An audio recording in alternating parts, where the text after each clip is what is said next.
Je crois que le couteau va pas me servir. Je vais faire une récolte beaucoup plus soft.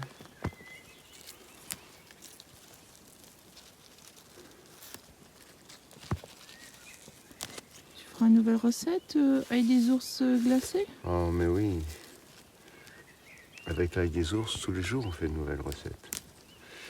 C'est ça qui est génial. C'est tellement riche.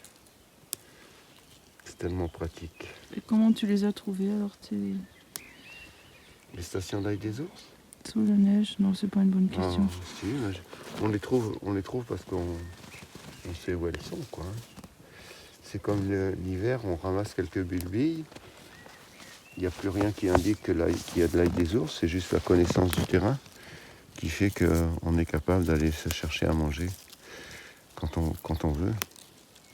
Là, je sais qu'à Téhéran, je peux passer mon année entière. J'aurai un peu toujours des ressources.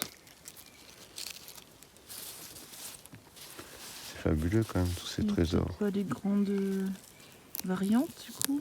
Ah non, quand on fait de la cuisine sauvage et qu'on mange des plantes sauvages régulièrement, il ne faut pas avoir peur de la monotonie.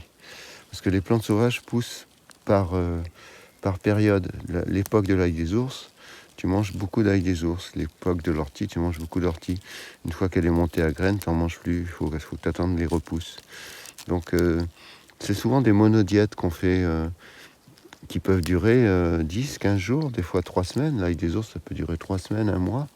Alors on va varier le menu avec d'autres végétaux, mais le plat principal sera constitué par l'ail des ours.